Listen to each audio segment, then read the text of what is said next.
Hi, Ali. How you doing today? Hi, Sam. Yeah, good. Lovely to see you, man. Likewise, man. Been a long old time. Yeah. Near decade, I reckon. But yeah. Reaching it. Yes. Yeah. Well, to begin, what is the heart of your passion, would you say? If you had to really nail it down. I think if you'd have asked me 20 years ago, I would have said I want to be creative, or it's about creativity and doing this, that, and the other. Over years and years and years of doing different jobs, different kind of roles, working my way through sort of different departments and responsibilities, I'd say now heart of my passion is solving problems and helping people. Right. Yeah, I think I really enjoy coming up with solutions for things is firstly, but then also helping people ultimately. I'm definitely massive kind of people pleaser, but I get a lot out of helping people out, and whether that's more often than not in a work sense, helping people out now is helping people with their technical problems or workflow problems or that sort of thing. Sure, you're helping them realize their dreams, aren't you, fundamentally, Yes. the vision? Yeah, I always said this. We recently, last week, at the weekend, had our 20-year university reunion Wow, nice. of graduating. Sure. And when we were sort of meeting up then, it was funny kind of talking, because when in education, there was this whole thing of, right, you got to write your own ideas, you got to do this, you got to be creative, and you got to kind of do. And even when I was doing my own films, my own ideas, my own scripts, I always saw myself better placed as somebody to enhance someone else's work rather than making my own stuff. I was never that bothered about I want to be a writer, I want to have creative vision and whatever. It was always, I felt like I was best placed to help someone else. If someone else has an idea, it's like, that's great. And how about if we do this, we can make it better. I can help you to enhance whatever it is. Sure. Professional enhancer. A TV technology detective in a way. Yes. Solving the cases. Yeah. No, yeah, that's exactly it. Yeah, absolutely. Just, yeah. Again, it's very, reductive to say just, like helping people. I think I could probably I was always interested in one thing of potentially working in education, and I still think I could enjoy that, because again, you've got students, you've got people, and you can help them. You can, Well, that's interesting. Yeah. So it's still even though the tech is a very big part of it, it's still a very people-focused drive you have too, or the marrying of the two.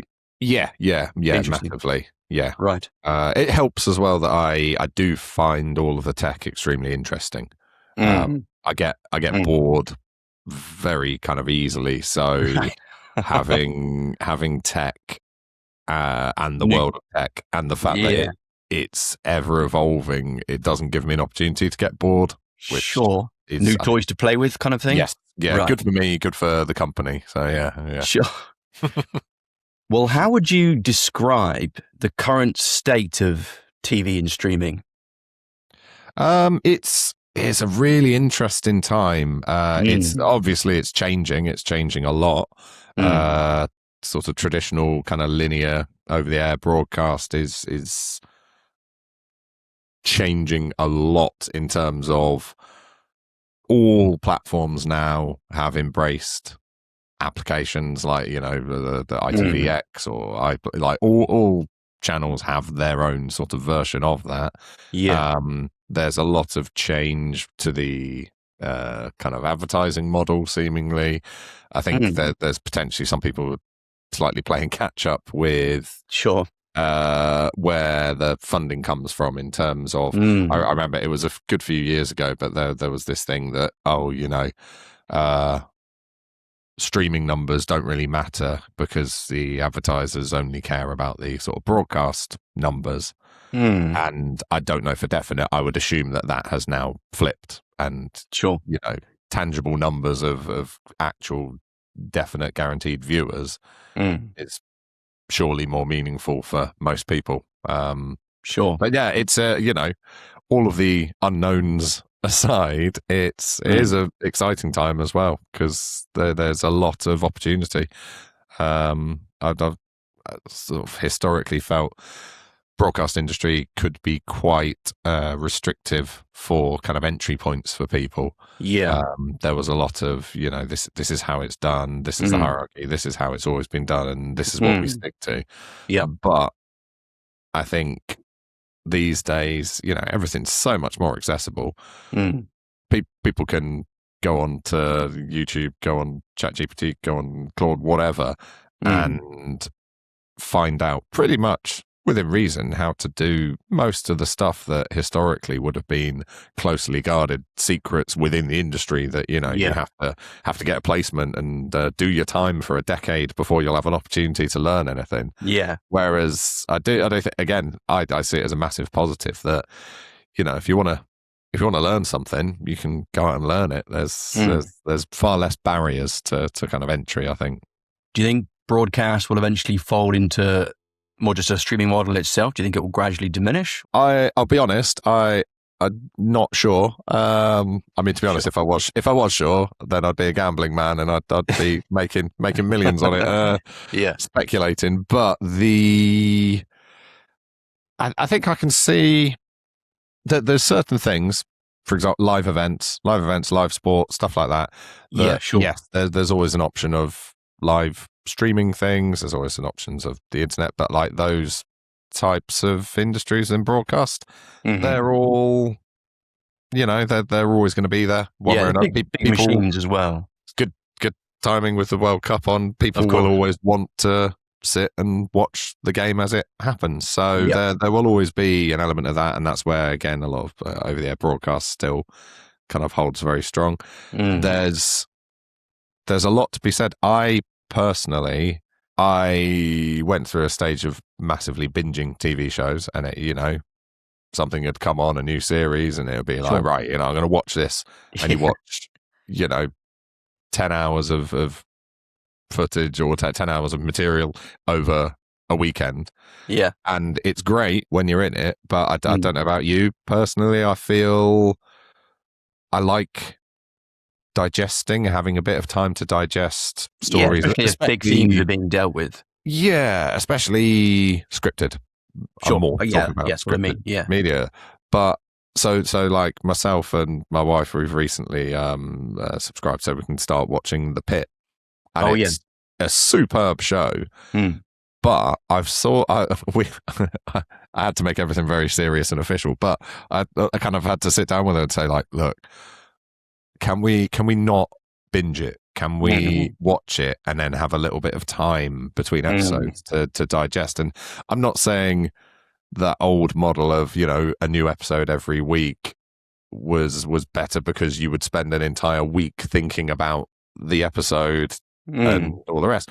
But I do think it for me anyway, it lands more of an impact having time to slowly digest that story or that whatever's happened, and have a little bit of time to think about it, even though the total amount of material is exactly the same. The amount of episodes, the amount of hours of episodes is the same, but by having a little bit of a gap in between one episode and the next, it feels like it almost goes in a bit more.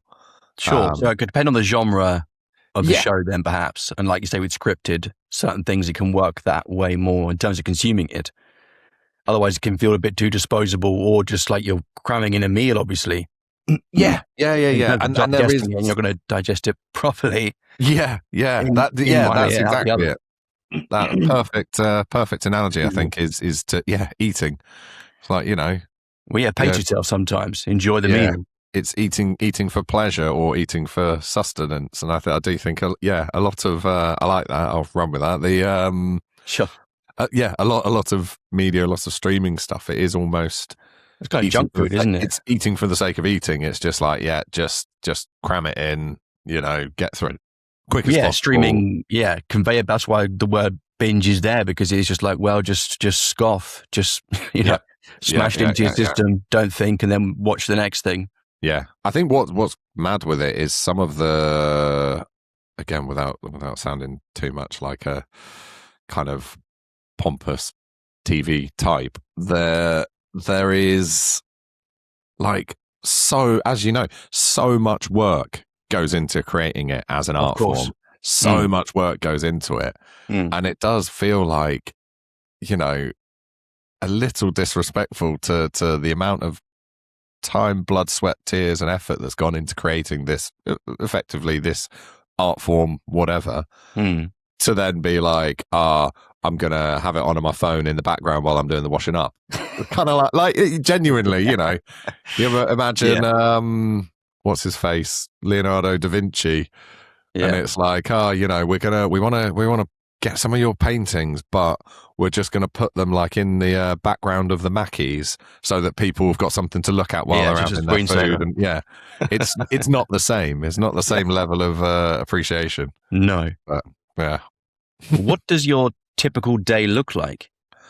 Arguably, fortunately / unfortunately, I don't really have a typical day, which is good. I think there's certain things where a level of structure is good, but generally it's quite reactive. So ranging anything from meetings, I can have an entire day of meetings where it's just talking about projects, talking about upcoming things. I can have an entire day of basically technical fault finding, where again it's more engineering and it's just me and some hardware or a computer or whatever. Days that are a mixture. There's a lot these days. I do a lot more with kind of always keeping an eye on any new potential solutions coming through the woodwork, like, you know, any new software, hardware, any workflows, any effectively time savers, things to speed it up, or kind of what's the word? Even things that will add a level of production value, anything like that. It's fairly open. Officially, my role is post-production related, but these days it's a lot more. I'll do more things. We have a studio space, so I'll do just general tech solutions for studio space stuff. I'll also do get involved in sort of camera testing, acquisition side of things as well. So yeah, I don't really have a typical day. They generally start with a coffee, whatever I'm doing, and then continue with a few more coffees. Yeah, and as well, as you can see, like, I work a mixture of 2 to 3 days in an office, whether it's our offices in Liverpool, London, Glasgow, wherever, for meetings, and then 2 to 3 days working from home most weeks. Sure. Yeah. Which broadcast solution are you most proud of the many you've overseen? That's a good question. I think Could be one that it was a hard nut to crack, or just one where it went off all very efficiently. I don't know. Oh, I'll tell you what, actually, Geordie Shore. Yeah, there's one. What particular aspect of it? I mean, you know, it's quite a wild show. Oh, no, I'll tell you what, actually. Right, no, I've got a good one. Okay. First Netflix commission that we had. Yeah. Is that free reign? Free reign, yes. As a large project solution that we had to do, and it was one that coincided with me really kind of coming into my own in a technical managerial role. Was our first Netflix scripted commission in, I want to say it was 2016, and it was all obviously, you know, UHD, much higher end deliverables. All of the acquisition formats were meant to be raw. All of the delivery to Netflix and everything about it was way kind of from what we were used to in standard HD sort of UK TV broadcast. It was up here, which was slightly nerve-wracking, but absolutely kind of loved that. And it was, I think it was the effectively implementing that workflow whilst learning, testing, kind of flying by the seat of your pants as you're going and coming up with, right, day one, before we start shooting, obviously this is the plan, and that I'm pretty confident that this is all going to work. But then as time went on, going, oh, actually, this thing isn't working exactly how we thought, so now we're going to pivot slightly and bring things in. And it was great, just because the show did very well. They won a couple of daytime Emmys on it, which was really positive. Yeah, it had a good incredible reception. It ran for a couple more seasons. But from the technical point of view, from my point of view, it all looked superb. It looked great. The nothing about the workflow was holding anything back. So that was quite. And again, I think it's that comes back to that thing of helping people. It was a lot of, right, what can we do to help the assistants, to help the editors, to help, all people involved to get everything across the line, get everything delivered. Yeah, that was great. Sounds great. On the other side of the fence, what are the common mistakes people make in their workflows, in your experience? I think, again, there's so many variables, so many variables. Of course. And I do think because there's so many variables, you do potentially end up, what's the phrase of the assumptions, the mother of all fuck-ups? But it's that, not being clear about what your kind of plan is, what your workflow is, whatever. Yeah. And then making an assumption that, the one that gets me, again, it's the variables thing of, if somebody has, let's say someone shot using this camera and then they shot like this and then they did this and they cut in this program and then they delivered like this, and they change one element. So they say, we're doing a different camera, but everything else is the same. And it's that assumption, is making the assumption that, we're only changing one element of the workflow. So surely, that'll just swap out directly and bolt in, and not appreciating those nuances of the amount of variables that there are. And the codecs and everything. Yeah, exactly. We had it recently with some hardware. There's a lot of modern hardware that doesn't have all of the same kind of what would be broadcast standard connections. So your standard BNC connection for like an HDSDI signal, quite a lot of hardware now is just HDMI.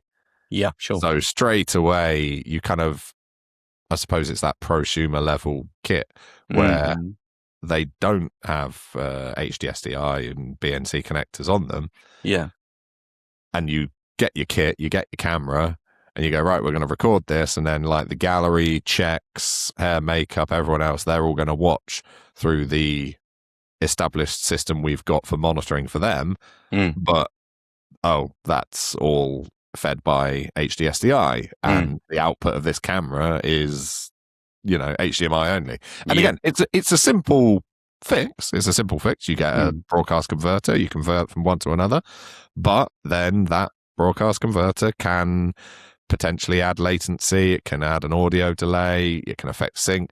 And again, it's that. Yeah, I'd say biggest mistake categorically is it's an assumption. It's an assumption, especially based on if you know what you're doing, usually, and you go, I've done this before, and we're only changing one little thing, so it'll be fine. Sure, yeah. I think I'd concur with that based on my experience. Yeah. Also, onto experience, in essence, in mine, there are two types of TV people: the extroverted production people and the more introverted technology people. How do you reconcile working with wildly different personality types? I think I don't know if I'd necessarily put it as binary, cut and dry sure. of those two, but I've simplified it, obviously. Definitely appreciate that. Yes, there is on the whole, it's more kind of common on that production side. There's a lot of banter. There's a lot of kind of, it's very, very social. Yeah, kind of schmoozing as well, that part of it. Yeah, anyone with social anxiety that might just want to spend their day sat in a room on their own, you know, Yeah, it's not the cutting theme or for mixing you. or whatever. Yeah, for me, I'm a bit of both. I think that helps. Right. It slightly depending on day to day, like how my mood's Sure. feeling.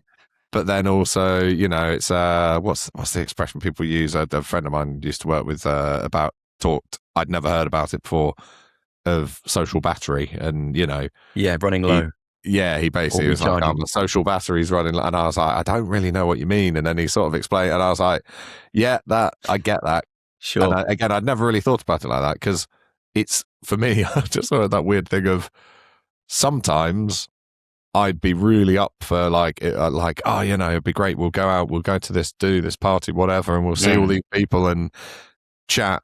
And as you know, I'm a chatter, I'm a talker. I can talk till the cows come home. But then sometimes you do get that thing of like, oh, I just can't be bothered. I can't, you know, I don't want to do that. And Yeah.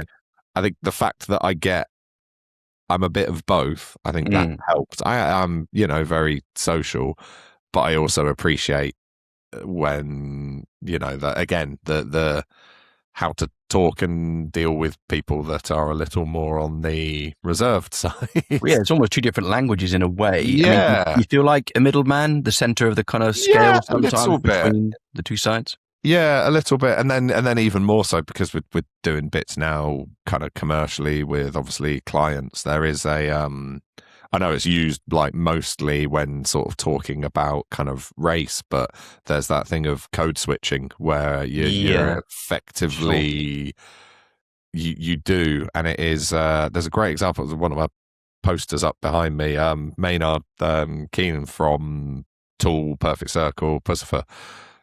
And it's a bit of a cliche question that he gets asked about, like, oh, you know, how do you kind of have these sort of distinct styles of these three different projects and bands, and like, you know, what do you do to get yourself into a whatever? And I think one of his answers that's pretty much doesn't need the question asked again. It's effectively saying it's like it's how you have conversations. You know, your conversations with your family are going to be kind of slightly nuanced and different to the conversations with your best close friends, which are going to be slightly different from the conversations with your work colleagues. Yeah. And you're the same person. You're not compromising your personality or your values, but you move to your strengths slightly. You ebb and flow with some of the jokes and banter and whatever I have with some of my lifelong friends. There's no way in hell I'd talk to my family that way. Of course. And I suppose it's the same thing with you know, that sort of different types of people in the workplace, different type of people in production, post-production, pre-production, all sorts, that you do have to kind of slightly read social cues and respond accordingly. Yes, although I think I do have a habit of sometimes slightly forgetting if I get a bit comfortable, and I forget, and then I'll say something and think, yeah, that wasn't that wasn't appropriate. Sure. Yeah. How do you stay up to date with new technology solutions? It definitely helps that because I enjoy it. I find it interesting, and I enjoy the process, and I enjoy kind of, you know, I do find everything quite interesting and seeing where the industry's going, where tech's going. So it doesn't necessarily feel like a chore. So I kind of, because I'm interested in it, my various social media algorithms, YouTube channels I follow, right, newsletters, even email. I've got really back into the sort of traditional email newsletter rather than kind of, oh, we do a YouTube channel and stuff. There's a few things out there where they just have a monthly or a weekly newsletter, and it's like, oh, here's these new bits of tech. And there's one, it's AI focused, called The Futurist, and it's just a newsletter kind of mailing list. And I think that comes through fairly often. And again, scrolling through it and just having a look and going, Like these are things that are happening in the world of AI and tech, and then I'll scroll through the header and go, "Oh, that looks interesting." Same with it's a good mixture of traditional traditional media with there's televisual and broadcast magazine and you get email notifications, and anytime I see those coming through, it's quite nice because a lot of your inbox is work for you. It's jobs. It's it's a task for you to have to do and whatever.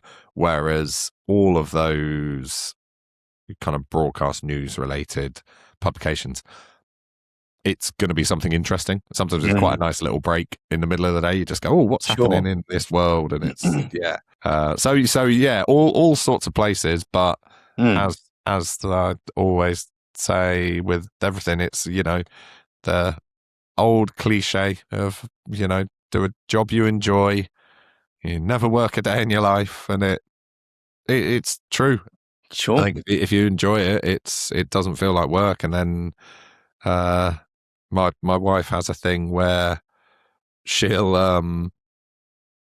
not so much these days, but in the past we've had to have proper conversation about the fact she'd say, "Oh, like you shouldn't have to be working at like 10 at night. You shouldn't have to be working at a weekend. You shouldn't have." And I was like, if I had to be doing it, if someone was telling me I had to be doing it, I would be doing it. Sure. But it's that blurred line between, I suppose, your work person and your home social person, whatever. It's, for me, it's the same person. Like, yeah, you just have that thirst for those solutions. Yeah, I'm not interested in tech because it's my job. Yeah. It's more probably it's my job because I'm interested in it and interested in tech. So it doesn't feel like working if it's something I find interesting. So of course, I'm constantly scraping the world for anything that's an interesting solution. Yeah, tumbling down new rabbit holes. Yeah, and there's so much now. It can be a bit overwhelming, but there's so much, so many sources. Yeah. Talking of beginning a rabbit hole, what's your advice for a youngster trying to get into TV these days? Would you say the best route is still to start as a runner, as we did? I think, yes. I think an entry level into the industry, basically just take whatever you can to get yourself in the building. Right, yeah. But with an awareness of being, as everything in life, open and transparent. Like we've had people historically that have come in and, let's say it's a, I don't know, post-production media assistant job. And they've said in the interview that I want to do this job, I want to work in post-production, I want to do this. And then they make a good impression, interview well, you give them a 6-month contract, and then after a month, or even a couple of weeks in some cases, you get the, is there any chance, can I spend some time on set and can I shadow the camera assistants and can I shadow this? And I think sometimes people get a little bit lost in taking it too literally on the advice of just get your foot in the door. Because actually, there's getting your foot in the door. And if they come in and say, I want to learn all of this. I want to learn all elements. One day I'd love to spend some time in cameras. Then it's a bit more open, transparent. And again, we're aware and we'll try and give them that opportunity. Whereas, being brutally honest, if you've put time and effort into the sort of scouting process, the interview process, going through hundreds of CVs, hiring someone, and then it's like, oh, by the way, I don't want to do this. I want to work in that department. Can I immediately pivot? Yeah, that's it. And it is. There's nothing wrong with it. And again, I'd still recommend get your foot in the door, but I think don't take anything you can to get in the right place and meet the right people. And again, you can be patient. But absolutely, definitely, and be grateful, I suppose, as well. Is what you say. Well, it's be enthusiastic. And again, it's a weird one to say.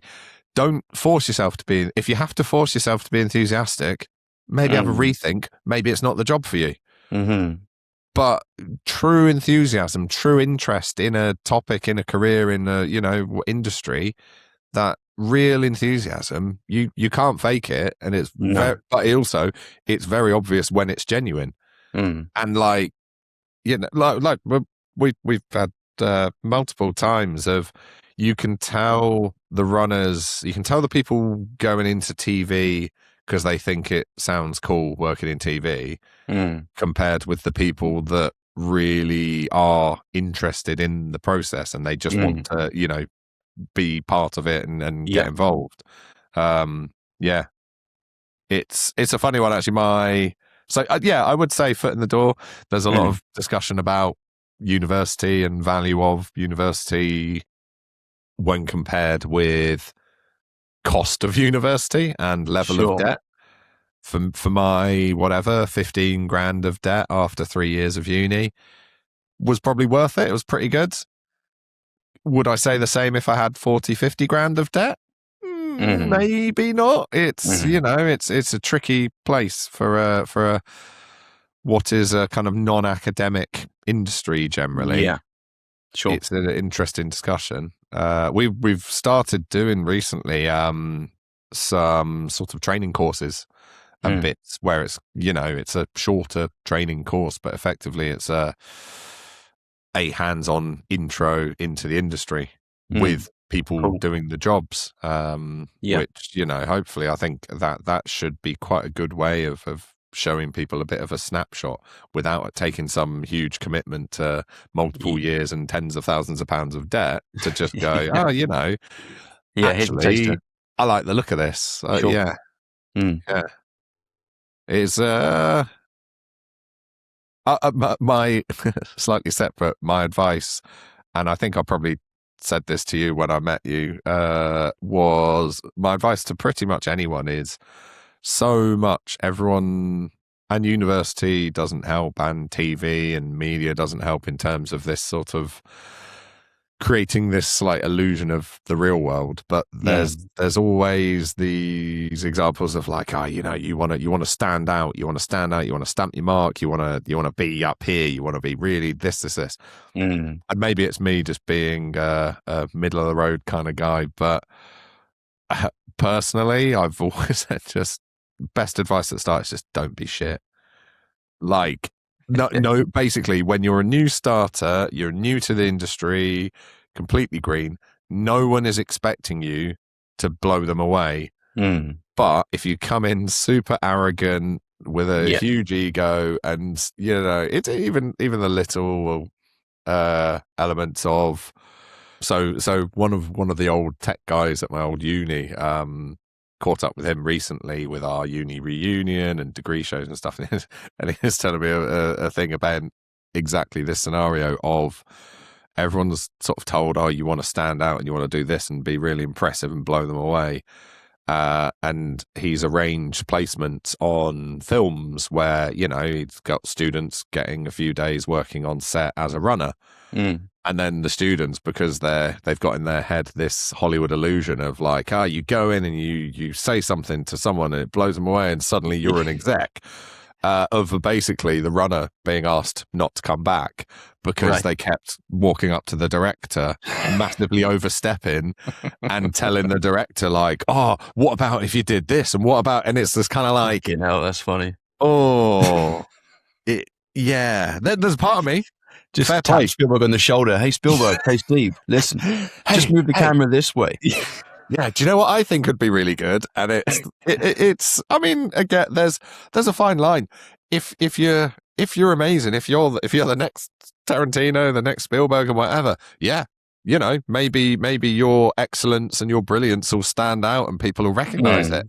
In reality, we're not all Tarantinos and Spielbergs. That's why there's not that many of them, it's so there's definitely that. We've had placements where people have come in, and again they've come in very much on a assisting placement, and we've said right, and it's kind of like, okay, so what this is what you'd be doing. This is, generally speaking, your entry would be you learning how things work, you're understanding the wider industry, probably starting in some level of edit assisting role, and then that'll give you face time and practice time to learn from experts, learn from experienced people, then hone your skills, then have an opportunity to cut. That's the normal kind of route.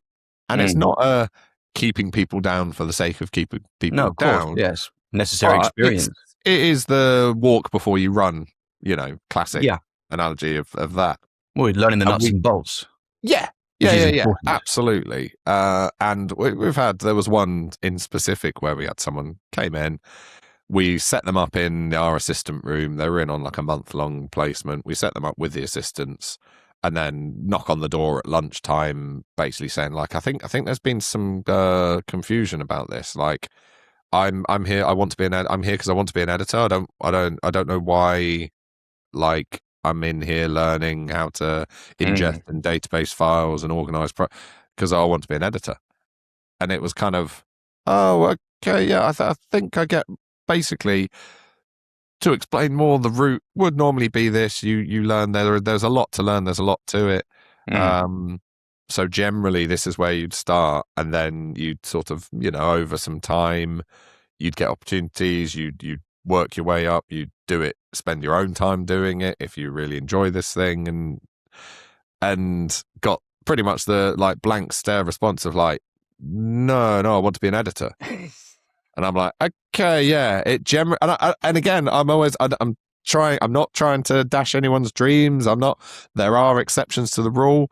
I'm like, yeah. In that case, go out there and get editing. Do it.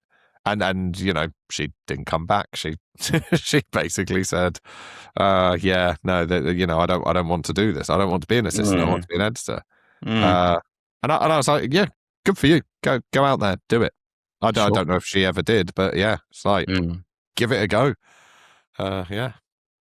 On a different tack entirely, you and I have both experienced turbulence of the mood variety over the years. What are your wellness strategies? Medication. Sure, it's always a good help. Medication helps. If necessary for the person, of course. For me, that very much 100% for me. Not everyone's the same. I've had friends that have kind of gone through periods of ups and downs and tried medication and found that it worked too well. Basically, it affected their mood. They feel like they weren't themselves. They feel like they weren't. So it's definitely not a one size fits all. But I think first thing is acknowledging it and talking about it. Be honest. And it all sounds really fucking cliche, but be open and honest about it, honest with yourself. You are the only person that can know whether you are doing well or not. Well, yeah, you are your own best ally. Yeah. Look after yourself, watch your own back. 100% looking after yourself. Like you say, we both, I think it was something we definitely bonded over, was actually that kind of open discussion of things. Historically, it has been a taboo subject, and in places, in some workplaces, it still can be. I honestly believe broadcast industry is better than most.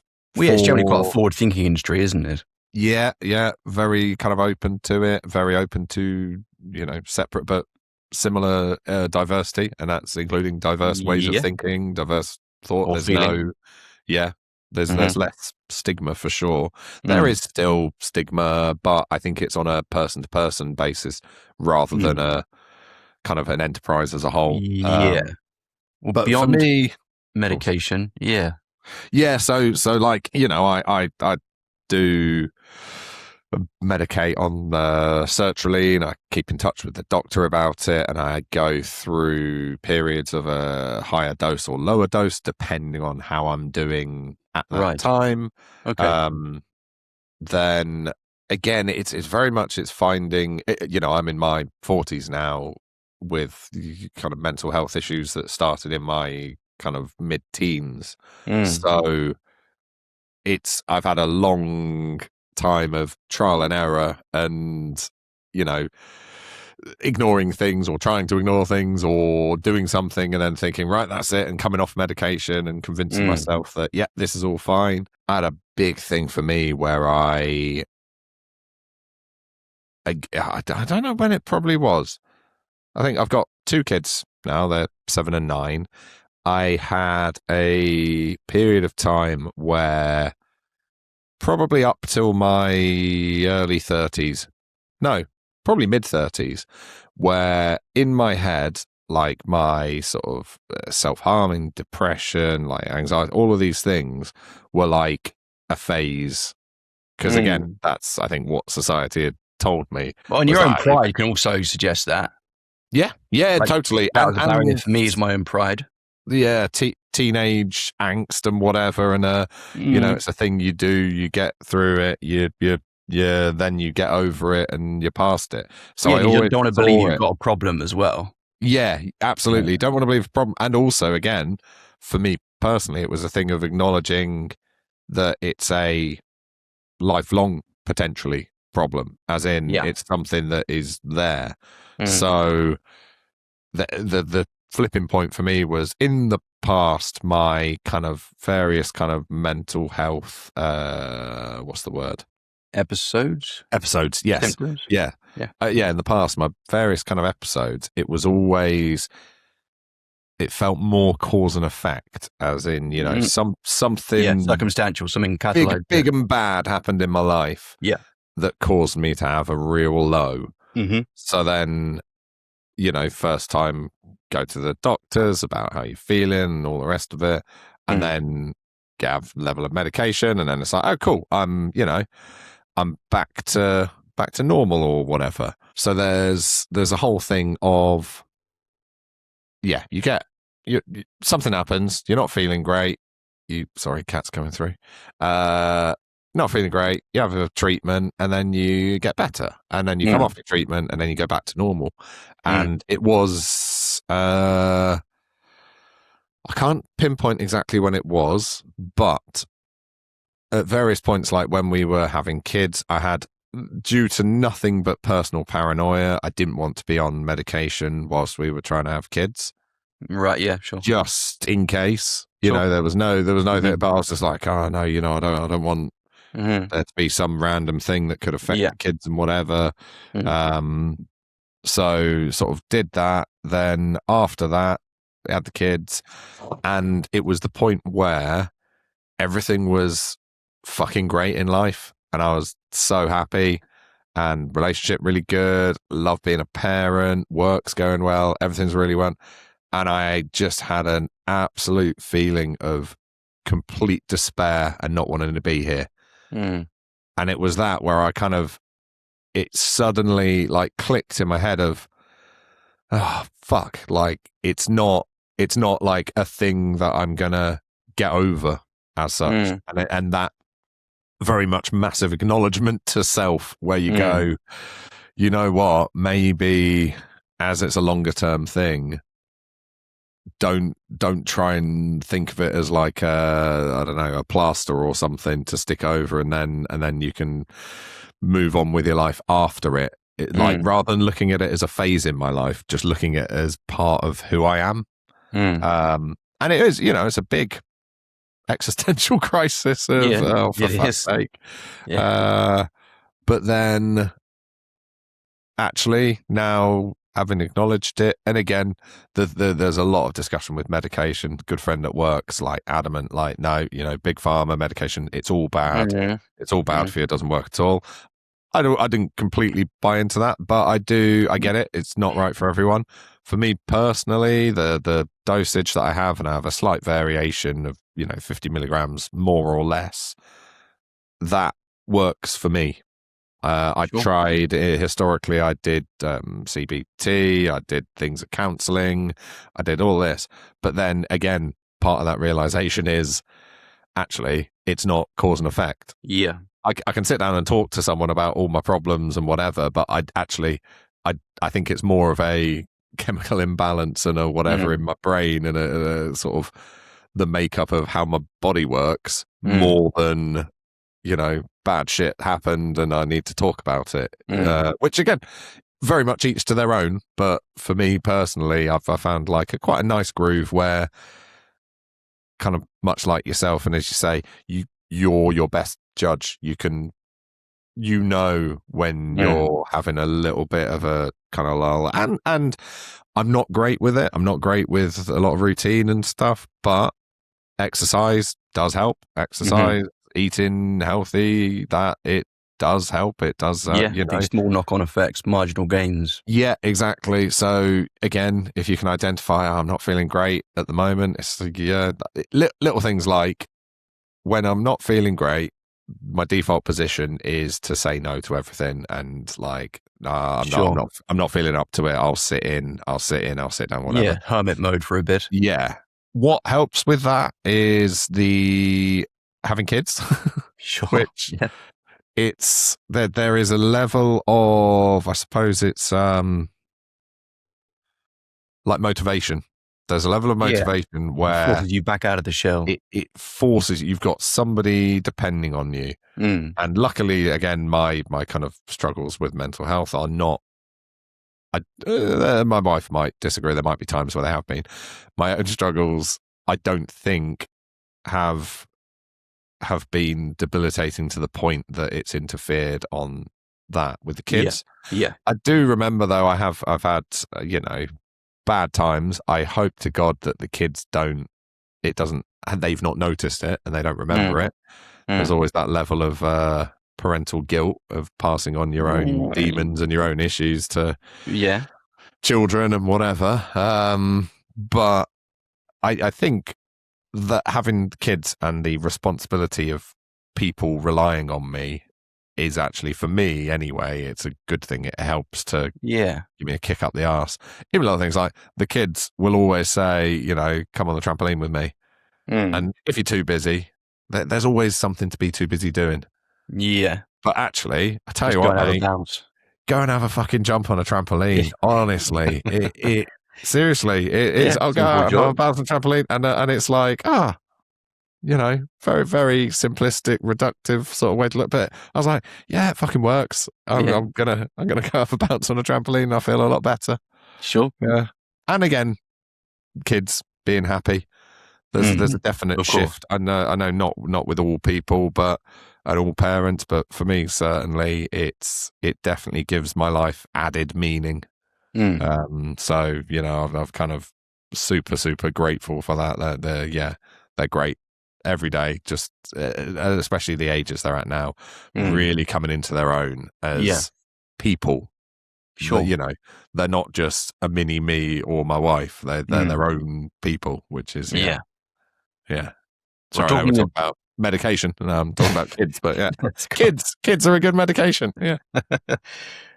We're talking of good things, fun times. For my final question, if you could be head of the workflow for any 3 adaptations of famous properties, which would they be? Oh, right. I know I've had time even to think about this and I keep changing my mind. Right. Can it be as in something historical, as in something that's already happened? Of course. Yeah. Like it's not something that hasn't been done. It can be. Okay. So I think definitely up there, working with Henson on like Labyrinth would probably be up there as an absolute belter of a classic. That would be an experience, most definitely. Yeah. And again, it's the level of creativity. Yeah. Maybe, plus, David Bowie as well. That's pretty cool. Yeah. Yeah. So that would be up there. Definitely Labyrinth. It's a funny one because I know it's got a bit of a jaded kind of memory in people's eyes, but Lost, early days of Lost as it was sort of a bit of a game changer in it's exciting, of course. Water cooler kind of culture of big time. The big thing that so many things then mimicked and tried to emulate after. Early series of Lost, massively, the timing of it massively inspired me in sort of filmmaking, creativity, and again in storytelling, everything about it. Sure. That was, which is weird because it's not, I think for a lot of people now it's almost seen more as a guilty pleasure, but actually the early series before you realize they didn't know where they were going with the story, basically. Yeah. it was really nice. It was a lovely format. It was shot superbly. Yeah. No bad actor in it. Like every performance was shit hot. And it was one of those very complete shows early days, especially that first season. Yeah. Where as a formula and intrigue and flashbacks and flash forward, like all of that, it was all very kind of fresh filmmaking, seemingly. So that's definitely there. Sure. Did you say top 3? Yes. What's number 3? Oh, God. Would it be a graphic novel adaptation, or I don't know, even be Tolkien? Yeah, well, I'm thinking, you know what, actually, and it might just be because it's fresh in my mind because I'm currently reading, but you know, the Three Body Problem trilogy. Yes. I don't know if you've seen the Netflix adaptation. Haven't seen it, no, heard about it though. So Netflix done series 1 as a TV show. Yeah. But it's like a book trilogy, and I'm just finishing the 3rd book at the moment. And it's the first time again I've read something. I like my sci-fi. I like my hard sci-fi. It's really good. It's just really, it's quite smart. There's an added level of being impressed with it because it's all translated from Chinese to English. So there's almost points of cultural reference, points of even language, things that have a meaning in one language. You know, you can't just directly translate every word and have what is effectively an art form in writing still have the same meaning. So there's an extra level of appreciation for it, purely just that part of the process that it's all translated. I think being involved in that, just because it's quite exciting. I can see the first series is, you know, it's all set on Earth. It's all, there's a lot of sci-fi, there's a lot of effects, there's a lot of talk of kind of aliens and whatever, but you don't see so much of it. Whereas in the later books, in the second and then 3rd book, you know, there's a lot of real kind of bits of sci-fi that I've never thought of or seen before. Wow. Where it's, you know, even in a timescale point of view, it jumps hundreds of years forwards and backwards in time in its storytelling. So you'd like to be a part of depicting that? Yeah, I think the team that are working on making that as a show at the moment, I'm very, very envious of that, because it is, don't get me wrong, I'm intrigued to see, because it's going to be really difficult to do it well. But it's, I can picture it in my mind's eye, but I don't know how it's going to look, because it's so open to interpretation, a lot of it.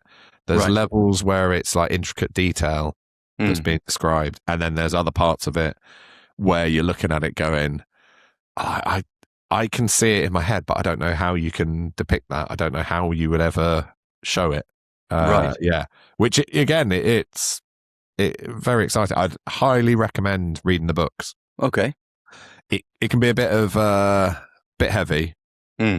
Some of the wording, and again, it's potentially the translation that's made it a bit gobbledygook, but it is very, very rewarding and serious. And again, it's quite a unique idea, I think, unless I've missed something that's very similar that exists. But yeah, I'd put that up there. That's my answer for today, anyway. All right, sounds good. Well, thanks, Ali. Great to talk to you. Yeah, lovely to catch up, man. Great to see you. Hi, folks. Here's to say a gigantic thank you from me, Caesar, and all the gang to our Knight of the Round tier patrons, Arlene O'Hara and Chris Childs. Thank you so much for the support. We'll see you soon for more great content. Thanks again.